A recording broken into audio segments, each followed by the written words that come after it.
Hello friends, Pihu comics world में आप सभी का स्वागत है। कॉमिक्स की दुनिया से जुड़ने और बचपन की सुनहरी यादों में खो जाने के लिए चैनल को सब्सक्राइब करें। धन्यवाद दोस्तों। आइए दोस्तों, राज कॉमिक्स में पढ़ते हैं नागराज का अगला भाग, जिसका नाम है नागराज और पापराज। लेखक हैं हनीफ अजहर जी। वंडर कंट्री के नाम से प्रसिद्ध है देश मिस्र। मिस्र के वंडर रहस्यमय पिरामिड। इन्हीं रहस्यमय पिरामिडों के नीचे बसी हुई है इच्छाधारी सांपों की एक रहस्यमय दुनिया, सर्प मठ। इंसान की पहुंच से दूर, बहुत दूर। इसी सर्पराज में था आज वार्षिक महोत्सव का माहौल। अवसर था सर्प मठ के मठाधीश के पद पर एक सर्प बालक को बिठाए जाने का। सैकड़ों अनुभवी सर्पों के होते हुए आखिर एक सर्प बालक को मठाधीश के पद पर क्यों बिठाया जा रहा है? यह साधारण सर्प बालक नहीं है मूर्ख, बल्कि 3000 वर्षों में पैदा होने वाला एक है दिव्य सर्प बालक है। हम सब के लिए है पूजनीय है। उफ, दिव्य सर्प बालक के मठाधीश बनाए जाने की खुशी का माहौल सर्प मठ के जर्रे जर्रे पर व्याप्त था। वहीं मुर्दनी छाई हुई थी इस शैतानी दुनिया में। निसंदेह इस कलियुगी दुनिया पर तुम्हारा राज हो सकता है पापराज, लेकिन तुम्हारी राह में सबसे बड़ी अड़चन है सर्प मठ का मठाधीश दिव्य बालक। आने वाले समय में वह तुम्हारे काल का कारण बन सकता है। सांप सा पुकारा पापराज, अपने काल को अपने हाथों से खत्म कर डालूंगा मैं। ऐसा कभी मत करना। अगर तुमने अब उसे मारने की कोशिश की तो तुम स्वयं भी मारे जाओगे। पहला उपाय, उसे मनुष्य रक्त पिला दो, वह स्वयं समाप्त हो जाएगा। और दूसरा उपाय पूरी ना होने दी पापराज ने अपने देवता की बात। बस पहला उपाय ही काफ़ी है देवता, उसे मनुष्य रक्त पिलाने का प्रबंध मैं करता हूँ। एक और बात ध्यान रखना पापराज, जो भी उस दिव्य बालक के संपर्क में आएगा वह उसी का होकर रह जाएगा, ये ध्यान रखना तुम। इतना कहकर चुप हो गए थे देवता। और पापराज, दिव्य बालक को यहाँ लाना होगा और उसके लिए मुझे संपर्क बनाना होगा। टमीटंग से स्विट्जरलैंड शहर के बीचों बीच शान से अपना सर उठाए खड़ी स्विस बैंक की यह शानदार इमारत,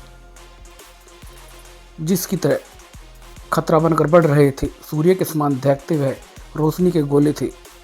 पल भर में ही जो बन गए थे उपस्थित जनसमूह की जिज्ञासा का केंद्र। कैसे हैं ये चमत्कार गोले?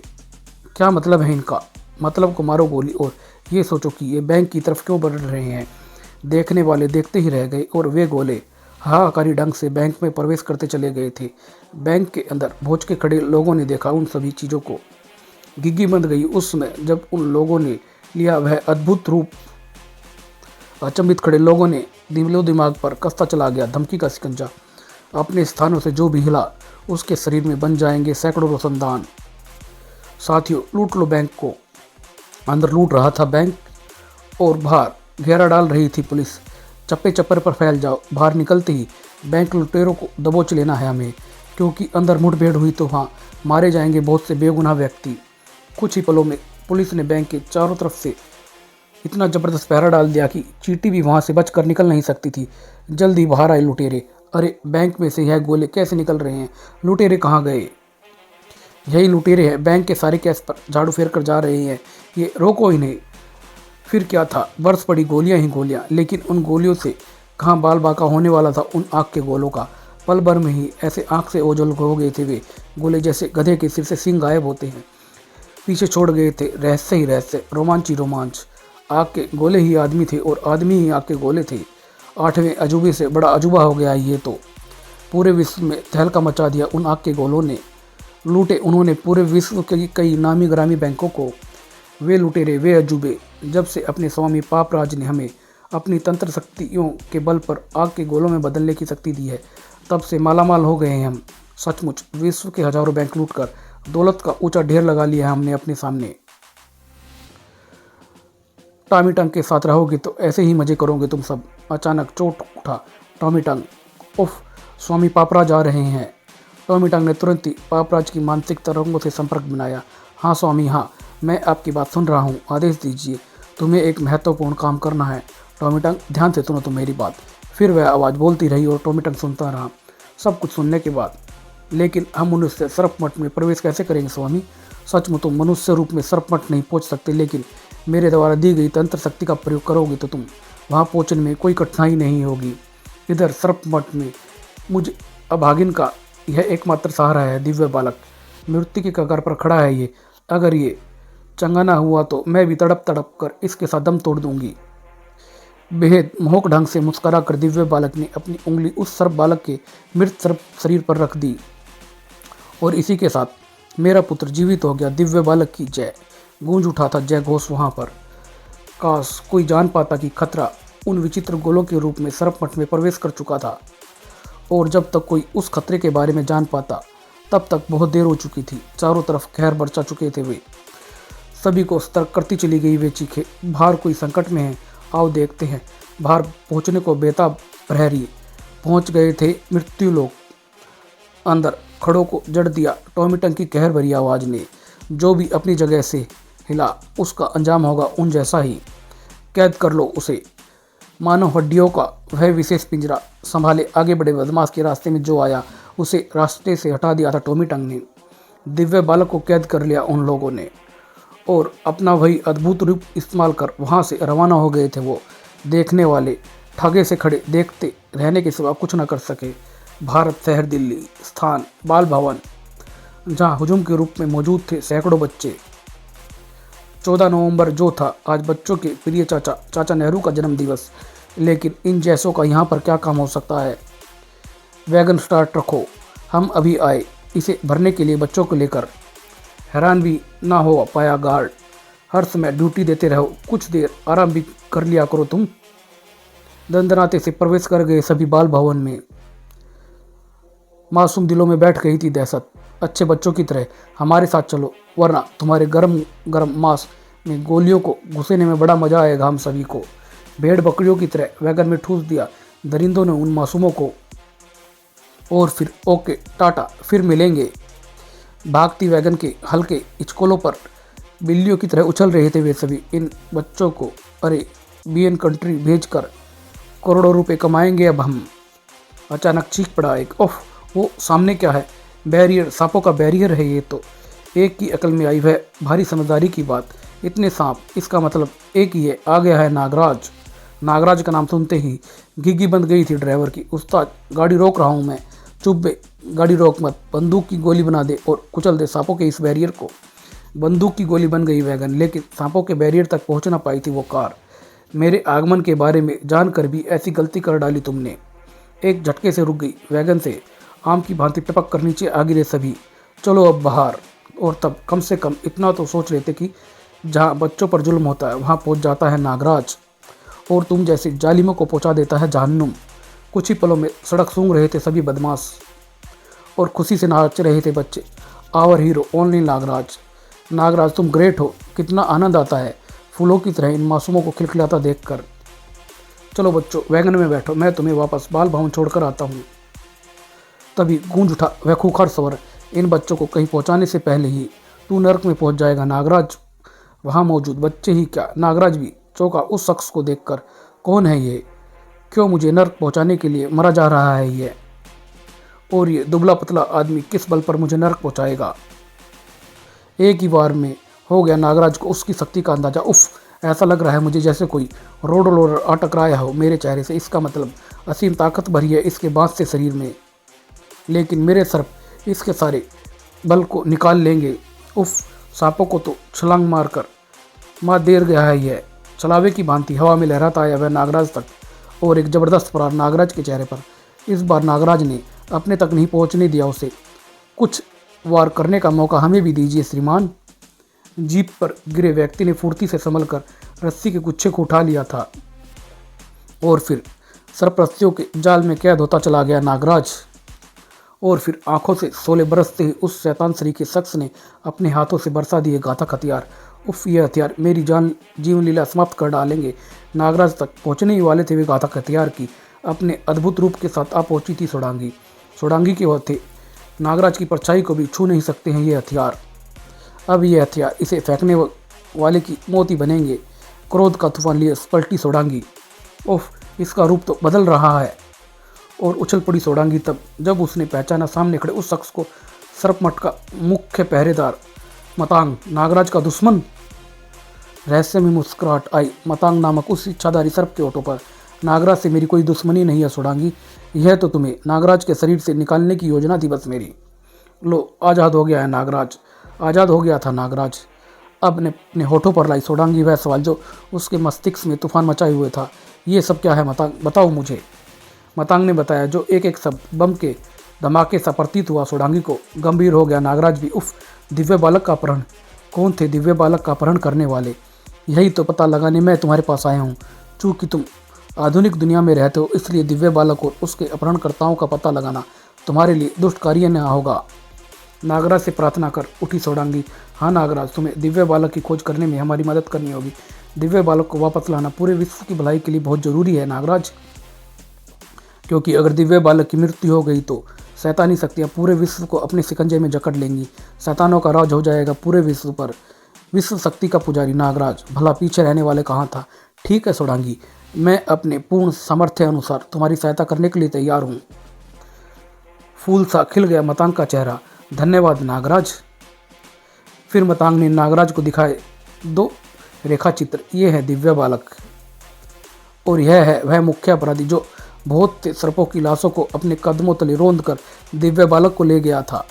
गंभीर हो गया नागराज उस रेखा चित्र को देखकर। इसके हाथ में आधुनिक गन थमी है।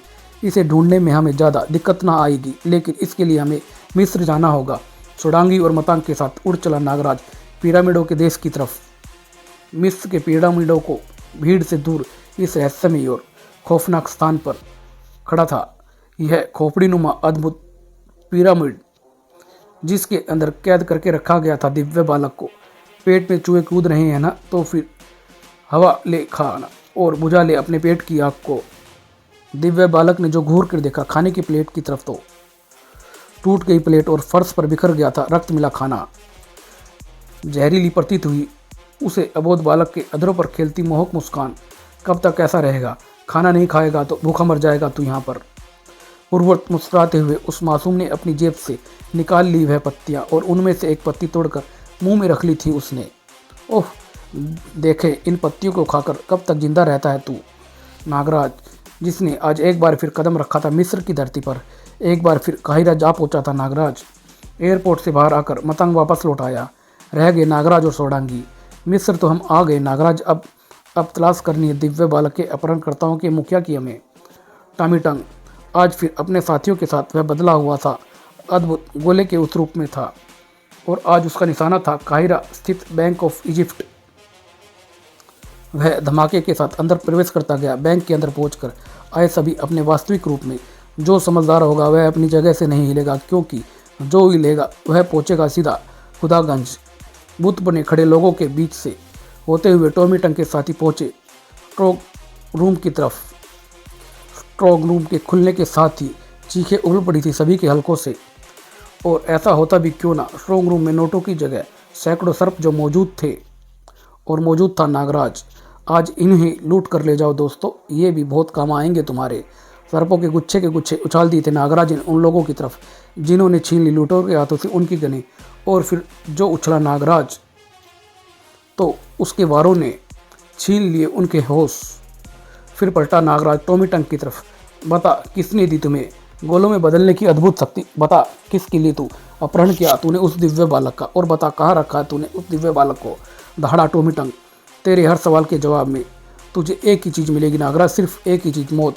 टॉमी टंग के हाथों एक भयानक मौत उगल दी टॉमी टंग के हाथों में थमी गन ने वे किरणें, लेकिन वे किरणें उसका क्या बिगाड़ पाती जो था बिजली सा फुर्तीला।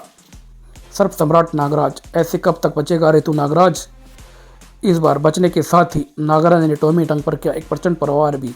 यही गन है ना जो उगल रही है किरणें, और यही थोपड़ा है ना जो कर रहा था बकवास।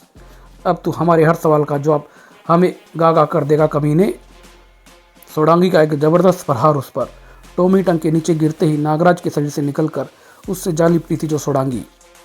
आंखों में क्रोध की ज्वाला लिए बोला नागराज, बोल दिव्य बालक का अपहरण करके कहाँ पहुँचा है तुमने उसे? बोल वरना गई अब तेरी गर्दन।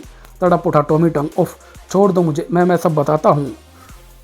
वह सब कुछ बताने को तैयार हो गया था, लेकिन तभी ठीक तभी ऐसा फटा टॉमी टंग का शरीर जैसे फटा खून से भरा हुआ गुब्बारा। भौचके से खड़े रह गए नागराज और सोडांगी। उफ, कैसे हुआ ये अचानक? कैसे फट गया इसका शरीर?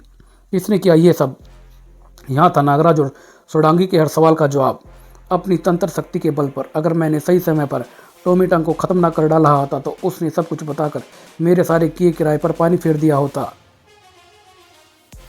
चिंताओं की सैकड़ों रेखाओं से भरा गया था पापराज का चेहरा। नागराज दिव्य बालक की खोज में निकल पड़ा है और नागराज जिसके पीछे पड़ जाए उसे पाताल से भी खोद कर निकाल लेता है वह।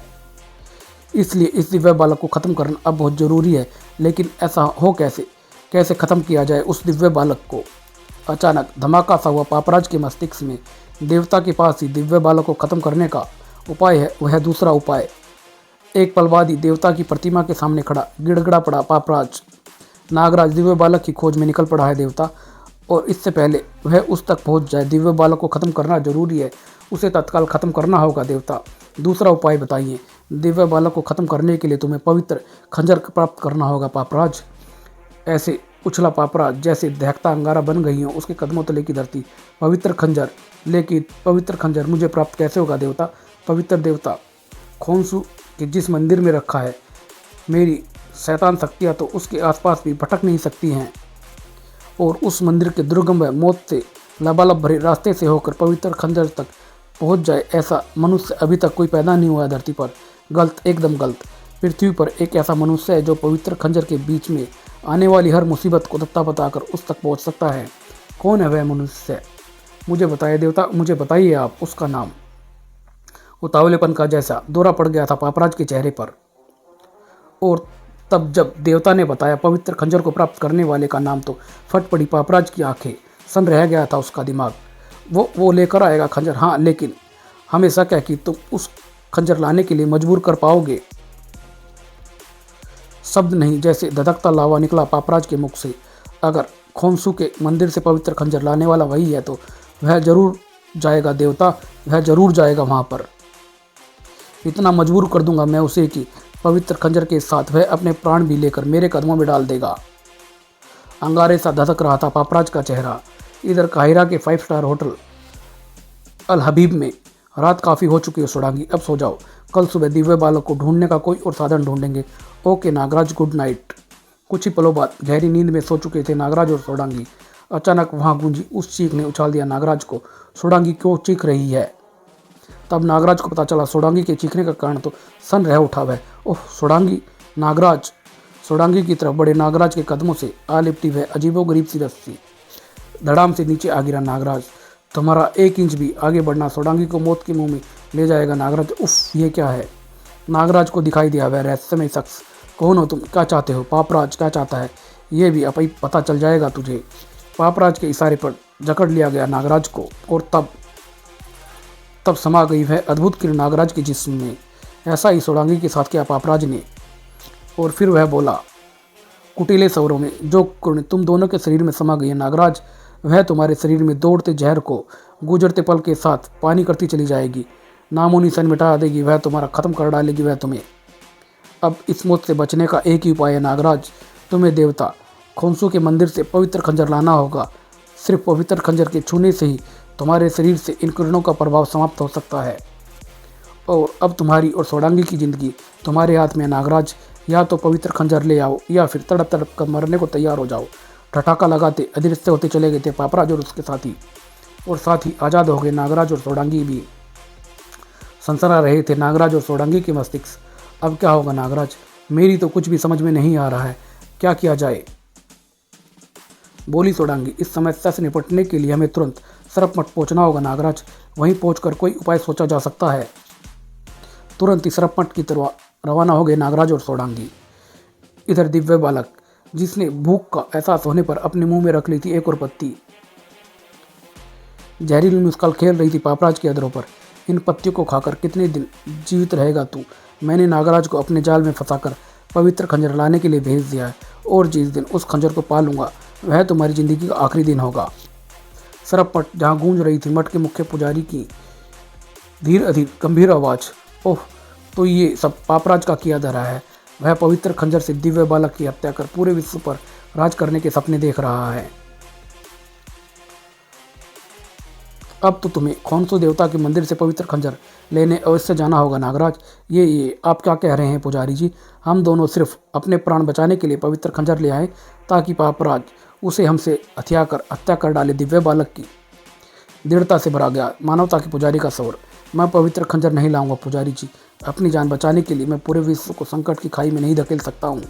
मैं तुम्हारी जज्बातों को समझता हूँ नागराज, लेकिन जैसे पापराज को दिव्य बालक की हत्या करने के लिए पवित्र खंजर की आवश्यकता है, ठीक उसी तरह हमें भी पापराज को समाप्त करने के लिए वह खंजर चाहिए ही चाहिए।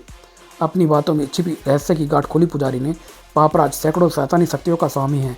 उसे और उसकी शक्तियों को सिर्फ पवित्र खंजर से ही समाप्त किया जा सकता है, इसलिए पापराज से ज़्यादा हमें उस खंजर की आवश्यकता है। अगर ऐसा है तो मैं पापराज की मौत को जरूर लाऊंगा। खोंसू देवता के मंदिर से पवित्र खंजर हर हाल में मैं बाहर लाऊंगा, चाहे इसके लिए मुझे मौत को भी बेमौत क्यों ना करना पड़े। तुरंत ही सोडांगी के साथ निकल पड़ा नागराज उस स्थान की तरफ, खोंसू देवता का मंदिर की तरफ। पवित्र खंजर प्राप्त करने तुम यहाँ आ तो चुके हो नागराज, लेकिन उस तक पहुँचने वाली इन मुश्किलों को पार कर भी पाओगे जिन्हें मौत के नाम से पुकारा जाता है। सफ़र पर निकल चुका हूँ पुजारी जी। मंजिल के रूप में ज़िंदगी मिलेगी या मौत, यह तो वक्त ही बताएगा। मैं भी तुम्हारे साथ चलूँगी नागराज। हाँ सोडांगी, किंतु नाग रूप में चलोगी तुम? सोडांगी समा गई थी नागराज के जिस्म में। खोंसू मंदिर के सामने पहुंचा नागराज। पहाड़ की तरह सामने खड़ी इस दीवार ने रोक रखा है अंदर जाने का रास्ता, लेकिन इस दीवार में रास्ता होगा कहाँ पर? रास्ते की खोज में दीवार के जर्रे जर्रे की खाक छानने के बाद भी निराश हो उठा नागराज। क्या मैं इन दीवारों के अंदर घुसने का रास्ता कभी ढूंढ पाऊंगा? अचानक एक विचार कौंधा नागराज के मस्तिष्क। ओह, ये आइडिया पहले मेरे दिमाग में क्यों नहीं आया? नागराज उड़ाने लगा। विश्व पुकारों का एक तूफान हवा के साथ दीवार में समाने लगी। विश्व पुकार की पतली लकीर हवा अपना रास्ता बना ही लेती है। फिर नागराज ने लगा दी अपनी पूरी शक्ति और प्राप्त की सफलता। उस मंदिर के अंदर था नागराज, लेकिन आगे बढ़ने से पहले ही उसे सुनाई दी सैकड़ों अजगरों के एक साथ पुकारने की आवाज़। नागराज पलटकर उस तरफ देखता है और वह सन्न रह गया। उफ नहीं, ये क्या? इधर पापराज की पहली सफलता की खबर पाकर नाच उठा था पापराज। नागराज मंदिर में प्रवेश करने में सफल हो गया। इसका मतलब हुआ सफलता नागराज के कदम अवश्य ही चूमेगी। शाबाश नागराज, बढ़ते जाओ बढ़ते जाओ। कैसे बढ़ता नागराज? उसके तो कदम ही उखड़ चुके थे। नागराज जैसे जाबाज की रूह फना हो गई। तब जब उसे नजर आया वार करने वाला। उफ मम्मी, सैकड़ों वर्षों से सुरक्षित रखी गई इनकी लाशें, ये मुझे भी लाश में बदल देगी अगर मैंने इसे ख़त्म ना किया तो। जो किया नागराज ने उस पर वार तो ओह, इसके शरीर में तो मेरा पूरा हाथ ही धस गया, यानी पट्टियों के ढेर के सिवा कुछ नहीं है इसमें। एक बार फिर घुमा मम्मी का हाथ, एक बार फिर हवा में नजर आया नागराज का शरीर। और तब ना सिर्फ बचना होगा बल्कि इसके थोबड़े पर उगलना होगा जहर का तूफान भी मुझे। लेकिन जल्द हुआ नागराज का अपनी गलती का एहसास। मैं भी कितना मूर्ख हूँ, जिसे मरे हुए सैकड़ों वर्ष हो चुके हैं, उसे मारने की सोच रहा हूँ मैं। अचानक फूल सा खिल गया नागराज का चेहरा। इस मम्मी को मारा नहीं जा सकता है, मगर जलाया जरूर जा सकता है। अगले ही पल छलावे की तरह हवा में लहराया नागराज और उसके हाथ में आ थमी थी मसाल। शानदार प्रयोग किया नागराज ने अपने हाथ में थमी मसाल का। धू धू करके जल उठी वह मम्मी। और फिर नागराज, अब आगे बढ़ना चाहिए मुझे आगे। कुछ पलों बाद ही पवित्र खंजर मुझे सिर्फ कुछ ही कदमों की दूरी पर है। नागराज ने बढ़ाया अगला कदम और इसके साथ ही उसके पैरों तले से जमीन खिसकती चली गई थी। अब नागराज को पता चला पवित्र खंजर और उसके बीच की दूरी का। अपना बढ़ा हुआ कदम तुरंत ही पीछे ना हटाया होता मैंने तो खंजर तक नहीं, यमराज तक पहुंच जाता मैं आज। अब तो सर्पों का पुल बनाकर ही पार किया जा सकता है इस खाई को। सर्पों के सारे खाई पुल बनाने में प्रस्त नागराज सब रह गया अपने सर्पों का हाल देखकर। उफ, खाई पर अदृश्य अग्नि का जाल बिछा हुआ है। गहरी सोच में डूब गया था नागराज। इस अद्भुत खाई को पार करने का कोई ना कोई रास्ता जरूर होगा, लेकिन कहाँ पर होगा ये तलाश करना होगा मुझे। एक बार फिर अपनी सर्प सेना को निकाल दिया नागराज ने। ये क्या हो रहा था नागराज? क्यों अपनी सर्प सेना को शहीद करने पर तुला हुआ था वह? जल्द ही सफलता की चमक से जगमा उठी नागराज की आंखें। अदृश्य रास्ता तो मेरा सोचना बिल्कुल ठीक था। अब इस रास्ते को अपनी आंखों से ओझल नहीं होने दूंगा मैं। अदृश्य रास्ते को सदृश्य करने के लिए नागराज ने इस्तेमाल किया वह अद्भुत तरीका और कर गया था नागराज उस खाई को। लेकिन इतना आसान कहाँ था पवित्र खंजर को प्राप्त करना। शरीर के साथ साथ झन्ना उठी नागराज की दिमाग की प्रत्येक नस। खंजर के आसपास अदृश्य किरणों का जाल है, आत्महत्या करने के समान होगा ऐसे में खंजर तक बढ़ना। लेकिन हर सुरक्षा व्यवस्था में कोई ना कोई ऐसा छेद जरूर होता है जिसकी वजह से ध्वस्त होती है सारी सुरक्षा व्यवस्था। इसलिए मुझे खंजर के आसपास बने किरणों के जाल में उस छेद को ढूंढना ही होगा, और इसके लिए मुझे इस्तेमाल करना होगा सर्प गेंद का। कुछ सर्पों की गेंद बना ली थी नागराज ने, और उछाली नागराज ने वो गेंद। मिल गया, किरणों की दीवार में एक बहुत बड़ा छिद्र मिल गया मुझे, और एक पल बाद ही खंजर के आसपास की किरणें दीवार बनाने वाले के सपने में भी ना सोचा होगा कि इतनी ऊंची सपाट छत से कोई इस तरह भी खंजर तक पहुंच सकता है। अब पवित्र खंजर तक पहुंचने में ज़्यादा देर नहीं लगेगी मुझे। उत्तेजना से कांपते हाथों से नागराज ने उठा लिया था वह पवित्र खंजर। सफलता व सकुल वापस लौटे नागराज के जिस्म से बाहर आई सोडांगी। उफ नागराज, इस खंजर के रूप में तुम अपने लिए जिंदगी और पापराज के लिए मौत ले आए हो। हमें इस पवित्र खंजर को तुरंत सरप मठ पहुँचाना होगा ताकि यह सुरक्षित रह सके। फिर तभी सर्प मठ तुम नहीं, तुम्हारी आत्माएं पहुँचेंगी, और वो भी खाली हाथ, क्योंकि तुम्हें मौत देकर खंजर ले जाऊंगा मैं। उफ पापराज, तुम यहाँ पर। नागराज पापराज को देखकर आग बबूला हो गया। कर दिया उसने एक शक्तिशाली प्रचंड वार उसके ऊपर। नागराज के होते तेरा ये सपना पूरा हो जाएगा, तूने कैसे सोच लिया कमीने। सोडांगी झपटी पापराज की साथियों पर। खंजर नहीं, मौत मिलेगी तुम्हें।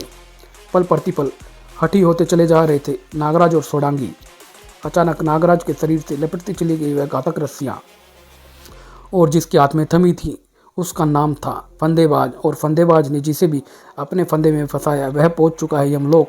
असहाय हो चुके नागराज पर फेंका पापराज ने किरणों का गोला। अब मरेगा तू नागराज। किरणों का वह रेला नागराज को कोई क्षति पहुंचा पाता इससे पहले सोडांगी झेल गई मौत के उस तूफान को। ओह सोडांगी, ये क्या किया तुमने। जुनूनी हो गया नागराज सोडांगी की मौत को देखकर। उफ सोडांगी, अब सिर्फ सोडांगी का ही ख्याल था नागराज को। तभी तो उसके हाथों से निकल गया खंजर। ये पवित्र खंजर मुझे दे दो नागराज। खंजर पाते ही एक पल भी वहाँ नहीं रुके पापराज और उसके साथी हवा में गायब होते चले गए थे। सोडांगी के शरीर को संभाले नागराज ने उनके पीछे लपकाया नागानंद को। जा नागानंद, हर बार की तरह इस बार भी सफर होकर लौटना है तुझे। सोडांगी की हालत पर रो पड़ी नागराज की आंखें। उफ सोडांगी, मुझे छोड़कर क्यों चली गई हो तुम। नागराज को दुख के भंवर से निकाला सर्प मठ के पुजारी ने। सोडांगी की मृत्यु अत्यंत दुख का विषय है नागराज, लेकिन यह समय दुखी होकर यहाँ बैठे रहने का नहीं बल्कि दिव्य बालक को बचाने का है नागराज, क्योंकि पापराज पवित्र खंजर प्राप्त करने में सफल हो गया है। अब वह किसी भी क्षण दिव्य बालक की हत्या कर सकता है।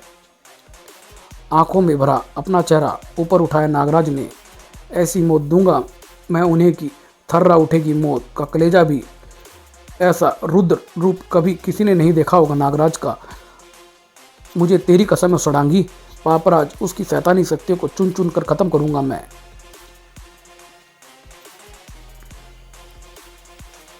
ठीक तभी लौटा नागानंद।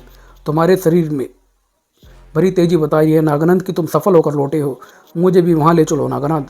बहुत उतावला हूं मैं उस पाप की नगरी को तबाह कर लेने के लिए। उधर पापराज, इस पवित्र खंजर को इस दिव्य बालक के सीने में पेवस्त करके इसकी कहानी खत्म कर दूंगा मैं। जो आज्ञा स्वामी। पवित्र खंजर लेकर जो चला तो लगा वह एक वहसी अठासा पापराज। हा, अब खत्म होगा दिव्य बालक और फिर पूरे ब्रह्मांड पर राज करेगा पापराज। हा। अंदर ठठाके लगाता रहा पापराज। क्या जानता था कि अपने सीने में प्रतिशोध की शक्ति आग लिए बाहर आ पहुंचा था नागराज, लेकिन इस तरह आने वालों के स्वागत का पूरा इंतजाम किया हुआ था पापराज ने। पल भर में ही गिर गया था नागराज। उफ खतरा, लेकिन आज हर खतरे को ध्वस्त कर उन्हें अपने कदमों तले रोन आगे बढ़ता चला जाएगा नागराज। मेरी विष पुकार कि इतनी मात्रा तो पत्थर को भी पिघला सकती है कमीनों। अभी एक खतरे से निपट कर खड़ा भी नहीं हुआ था नागराज की सामने आ पहुंचा था दूसरा खतरा फंदेबाज के रूप में। तार के इन फंदों ने सैकड़ों गर्दनें धड़ों से उतारी है बच्चे। नागराज द्वारा किए गए तेज झटके से एक बार पहले भी तेरे फंदे में फंसकर सोडांगी को गवा चुका हूं मैं, लेकिन अब ऐसा नहीं होगा। उछला नागराज तक फंदेबाज तो उसे किसी के फंदे में फंसा दिया था नागराज ने। देख फंदेबाज, ये फंदा अब तेरी गर्दन उतारता है और या मेरी गर्दन उतारता है। फंदेबाज की गर्दन को अपने पैरों तले रोध कर अंदर की तरफ बढ़ता चला गया नागराज। अंदर दिव्य बालक पहुंच चुका था, सिंगांचू नामक वह हत्यारा। समझ में नहीं आता स्वामी ने इस चूहे को मारने के लिए इतना समय खराब क्यों किया। पहले ही कह देता तो मैंने झट ही उखाड़ दी होती इसकी गर्दन। लेकिन अब क्या हो सकता था, बहुत देर हो चुकी थी। अब तो दिव्य बालक के बारे में जानता तो उसके पास हरगिज ना पहुंच पाता। सिंगांचू दिव्य बालक का गुलाम बन चुका था। सिंगांचू पवित्र खंजर को एक तरफ फेंक कर झुक गया था वह दिव्य बालक के सामने। ठीक तभी अपनी अड़चनों को हटाकर वहां पहुंचे नागराज ने दबोच लिया था। सिंगांचू को तोड़ डाली होती नागराज ने सिंगांचू की गर्दन। अगर उसे रोक ना लिया होता दिव्य बालक ने, इसे छोड़ दो नागराज, ये हमारे सम्मोहन में है, ये हमें बाहर निकालने में तुम्हारी मदद करेगा। सचमुच सिंगांचू जुट गया नागराज की मदद करने में। पल बर्बाद ही आज़ाद हुआ दिव्य बालक। पवित्र खंजर उठाओ नागराज। झपट कर पवित्र खंजर उठाया नागराज ने। अब इस खंजर से चाक करूंगा मैं पापराज का सीना। मुझे बताओ कहाँ पर मिलेगा वह मुझे। सिंगांचू के बताए रास्ते पर भाग खड़ा हुआ नागराज। संभल पापराज, तेरे साथ तेरे पाप का भी अंत करने आ रहा है नागराज। बुरी तरह बौखला गया पापराज पवित्र खंजर को नागराज के हाथों में देखकर। नागराज, एक बार तुझे जीवित छोड़ने की भूल कर चुका हूँ मैं, लेकिन अब नहीं। अब मरेगा तू पापराज के हाथों से।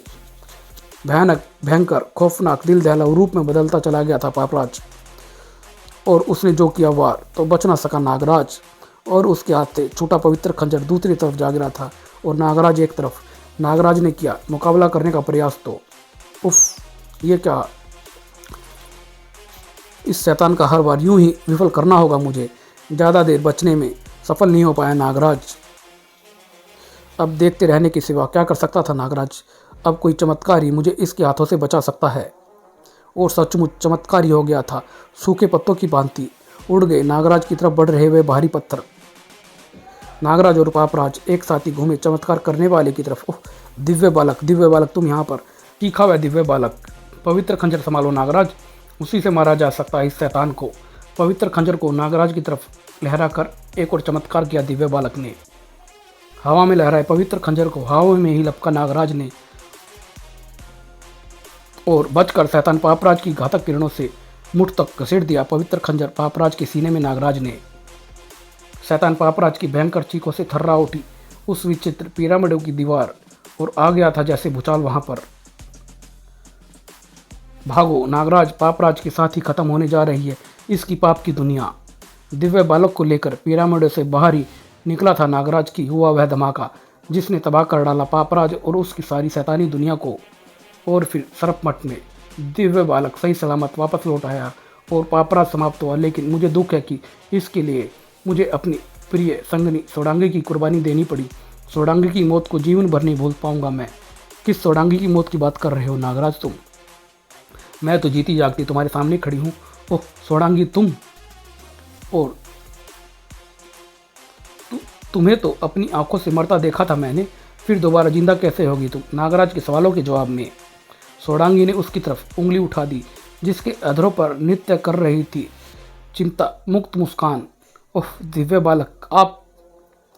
तब वह नागराज जो पूरे विश्व में अपराधियों के काल के नाम से प्रख्यात था, जिसे देखकर भय से थरथर कांप उठते थे दुर्दांत निर्मम हत्यारे, वही नागराज किसी मासूम की भांति किलकारी मारकर चीख उठा, दिव्य बालक जिंदाबाद, दिव्य बालक जिंदाबाद। और यह अंक यहीं समाप्त होता है। धन्यवाद दोस्तों।